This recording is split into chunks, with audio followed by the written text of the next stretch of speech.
Merci d'être toujours avec nous. Bonsoir et bienvenue dans cette nouvelle édition de Viva Événement. Voici les titres. Qui aura le dernier mot dans la nomination de Premier ministre? Le sujet fait débat actuellement. Une entrée en jeu de la Haute Cour constitutionnelle se profile à l'horizon. La police de la circulation pointée du doigt par les chauffeurs de la ligne 127 qui ont observé une grève d'avertissement ce jour. Ils dénoncent les abus de pouvoir des policiers. Franc succès pour la 5e édition de Mega Viva Zumba Fiesta dimanche à Mahamassen. Vous étiez plus de 6000 personnes à danser au rythme de la Zumba, un vrai phénomène en Tanarive. Dans les actualités internationales, les Suisses votent oui à la limitation de l'immigration de masse, un vote mal accueilli par l'Union européenne. Et enfin, la Bosnie-Herzégovine, les troubles sociaux que secoue la Bosnie inquiètent au plus haut point l'Europe.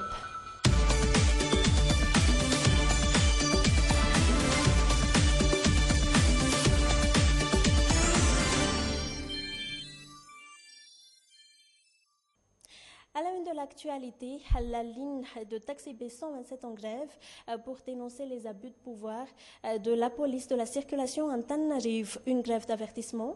Selon les explications des responsables, à part la ligne 127, une partie des véhicules de la ligne 153 ont également adhéré à ce mouvement de grève du transport en commun. Reportage. Une longue file de taxis B, des coups de klaxon à n'en plus finir et des banderoles en signe de protestation contre les abus de pouvoir de certaines polices de la circulation.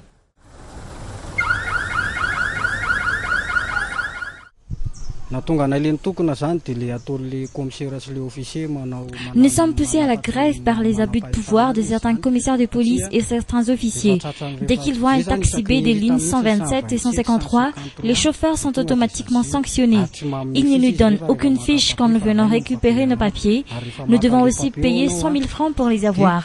Et c'est ce que nous dénonçons, car à chaque fois que nous passons à cet arrêt d'Anjavang, nous sommes toujours sanctionnés. C'est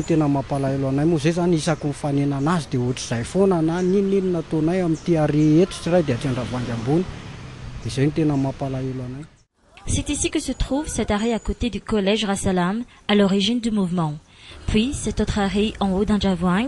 Ces chauffeurs des taxis B estiment que les policiers en font plus qu'il n'en faut pour les punir. Nous n'avons même pas le temps de faire descendre nos passagers à cet arrêt que déjà les policiers pointent son nez, ou les commissaires de police.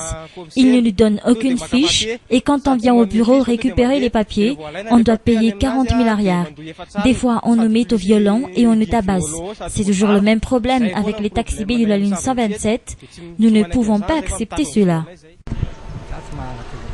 Mais les passagers ne voient pas du même angle ce problème. La plupart se plaignent justement du temps passé par les taxis B dans ces arrêts. Trop longtemps, affirme-t-il. J'attends un taxi B de la ligne 153, mais apparemment ils sont en grève.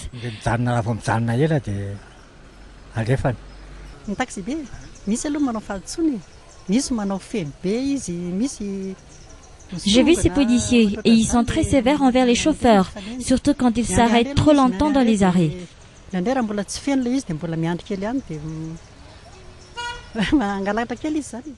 Depuis des années, le passage des taxis B dans les arrêts est souvent à l'origine des différends entre les policiers et les chauffeurs des taxis B. Le cahier des charges est pourtant très clair à ce sujet.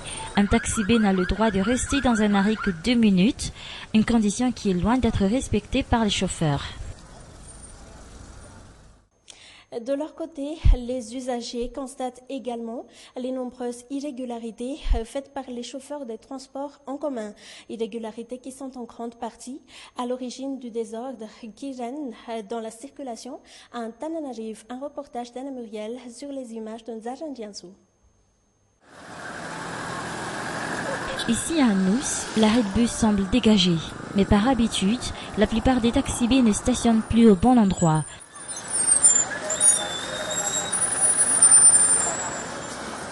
La même chose se produit dans presque tous les arrêts de bus de la capitale, situation qui entraîne vite la formation des embouteillages. Les taxis B doivent vraiment s'arrêter dans l'aire de stationnement. Voyez par vous-même, ces taxis B ne s'arrêtent pas au bon endroit, ils s'arrêtent en pleine rue. C'est tout à fait normal s'il y a toujours des embouteillages qui se forment à cet endroit. Nous, on ne peut pas les interpeller, car à chaque fois qu'on fait ça, on nous dit que la route ne nous appartient pas. Les passagers, eux, se plaignent aussi de la mauvaise conduite des chauffeurs et des receveurs dans les bus. Ils n'ont aucun respect pour nous. Ils nous crient dessus. J'ai vécu ce genre de situation des tas de fois. Je ne peux rien faire. Je dois juste me taire. Néanmoins, certains chauffeurs reconnaissent leur part de responsabilité dans cette affaire. Nous ne sommes pas les seuls à stationner à cet endroit. Pour nous, c'est tout à fait normal si des fois nous nous arrêtons en dehors de l'aire de stationnement, car nous ne sommes pas les seuls à ne pas respecter la loi. Seule la peur d'être attrapé par les policiers et payer des contraventions arrive à raisonner ces chauffeurs de taxi B, mais dans la plupart des cas, les deux parties sympathisent et les irrégularités reprennent de plus belle. Un mot politique pour continuer. La Cour électorale spéciale saisira-t-il la Haute Cour constitutionnelle pour donner son interprétation sur l'article 54 sur la nomination du Premier ministre? En tout cas, le sujet fait débat actuellement après les résultats des législatives. Et de sources informées, la CES procède à cette saisine d'office. La HCC devrait au plus tard rendre sa décision une semaine après la date de la réception de la demande. Toujours dans cette page politique, cette année sera aussi une année d'élections avec les autres élections de proximité, entre autres les élections municipales. Les préparatifs se poursuivent, même si pour l'instant aucune date n'est fixée. Au niveau des démembrements de la CENIT, seuls quelques quartiers ont remis les listes électorales aux centres électoraux de district à la date fixée, soit le 7 février dernier. Apparemment, il s'agirait d'un problème financier. Un reportage d'Armisa Rakoutpe sur les images de Nzara Ndianso. La révision de la liste électorale a pris fin le 4 février dernier. Au niveau des quartiers, les responsables ont d'abord supprimé les noms des personnes décédées et des personnes ayant déménagé ailleurs, puis inscrit les noms des nouveaux électeurs ayant tout récemment leur carte d'identité nationale pour avoir une liste électorale révisée. Ce bureau de quartier ne disposait que peu de temps pour effectuer cette révision de la liste électorale, mais les résultats sont là. Ce quartier dispose maintenant d'une liste électorale révisée. Seulement, les responsables ont décidé de retenir cette liste alors qu'elle aurait dû être envoyée au centre électoral de district la semaine dernière. Apparemment, les deux parties ont des problèmes relationnels.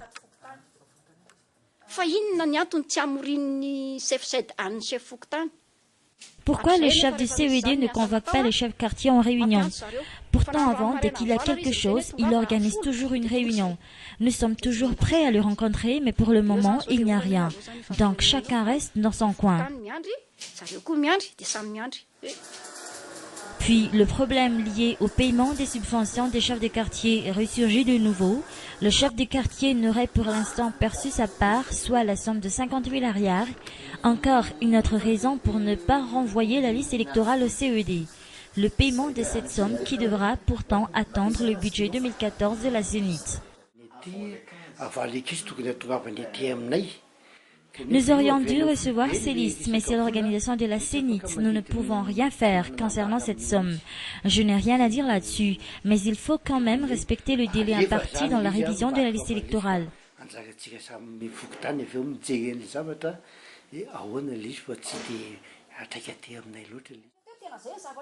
La révision de la liste électorale qui sera définitivement clôturée le 15 avril prochain, liste qui sera utilisée pour les prochaines élections de cette année, entre autres les élections municipales. En parlant d'élections, les électeurs suisses ont dit oui dimanche à une courte majorité de 50,3% à une limitation de l'immigration, ce qui est vécu par la classe politique comme un coup de tonnerre et un désaveu, mais surtout comme un saut dans l'inconnu pour les relations de la Suisse avec l'Europe. Reportage de France 24. La Suisse ferme ses portes aux étrangers. Je suis reconnaissant. Merci aux Suisses qui ont décidé aujourd'hui de limiter la libre circulation. À une courte majorité, 50,3%, les Suisses ont approuvé la création de quotas pour les étrangers. Avec 8 millions d'habitants, la Suisse est cernée par des pays membres de l'Union européenne. Elle offre à ses salariés des revenus confortables et attire beaucoup d'étrangers. Certains craignent que cette immigration devienne hors de contrôle. Moi, je votais aussi pour. Vous avez voté pour. Et vous pensez que c'est une bonne chose ? Oui, j'ai rien contre les étrangers, surtout les étrangers, rien contre les frontaliers. Mais on a grandi. D'autres pensent le contraire. On est quand même un pays où les choses se passent bien, on a un niveau de vie qui est exceptionnel. Et à la place de s'ouvrir aux autres et justement d'aller faire une mondialisation, on est en train de se refermer et je pense pas que ça colle avec l'air du temps. Le pays est divisé en deux, entre francophones qui ont voté pour la poursuite de la libre circulation et germanophones qui ont voté contre, excepté Zurich et Bâle. 23% des résidents ne sont pas suisses. Pour certains experts, c'est d'abord et avant tout un vote de défiance. Il y a néanmoins au sein de la population un sentiment croissant de malaise, d'insécurité. Il y a des problèmes réels. Est-ce qu'ils sont dus aux étrangers ou pas? Ça, c'est une question beaucoup plus fondamentale. Les relations entre la Suisse et Bruxelles risquent bien d'être complètement remises en cause. Dans l'actualité internationale également, les événements en Bosnie-Herzégovine, il y a 20 ans, les Balkans étaient le théâtre d'une des guerres les plus sanglantes depuis quelques jours. Sarajevo et plusieurs villes sont traversées par de sérieux troubles sociaux, situation qui inquiète au plus haut point l'Europe. France 24. L'immeuble de la présidence porte encore les traces de l'incendie de vendredi. Mais ce dimanche à Sarajevo, les manifestants se sont rassemblés dans le calme. Pour la 5e journée consécutive, ils sont venus réclamer la démission du gouvernement, mais aussi la libération des manifestants arrêtés pendant les violences de vendredi. Depuis 1995, la vie politique est animée par des politiciens et des partis nationalistes. C'est eux qui nous ont amenés à ce point, ils ne parviennent pas à s'entendre entre eux. Nous avons essayé plusieurs méthodes pour leur dire qu'ils doivent commencer à travailler. On a été obligés de se faire comprendre autrement.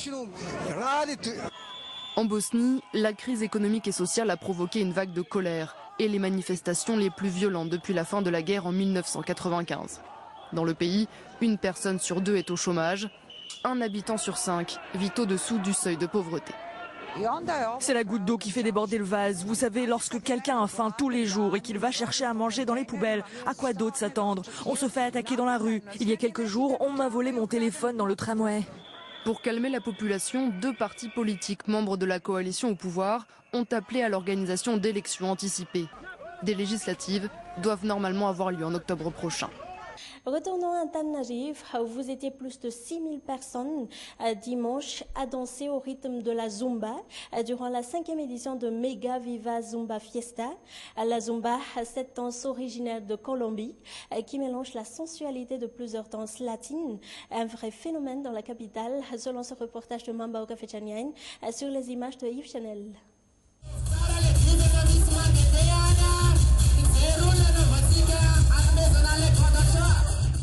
Plus de 6000 personnes pour danser au rythme de la Zumba, un record de participation depuis le début de Mega Viva Zumba Live.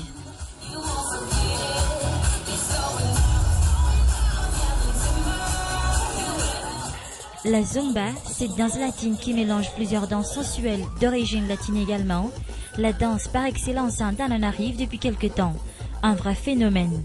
Au début, elle était surtout concentrée dans les salles de danse. Aujourd'hui, elle se fait en plein air, au grand bonheur des fans. Un événement de la Jeanne Viva, il s'agit de la 5e édition. L'équipe de Zumbada est toujours là pour chauffer la scène et l'ambiance, une équipe qui n'en finit pas de nous surprendre. Pour cette édition, Tansman est la vedette du show, elle a surchauffé l'ambiance.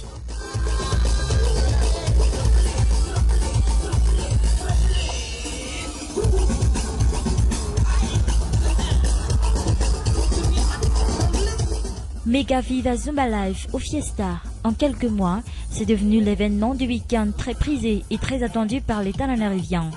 Une expérience inédite à refaire absolument.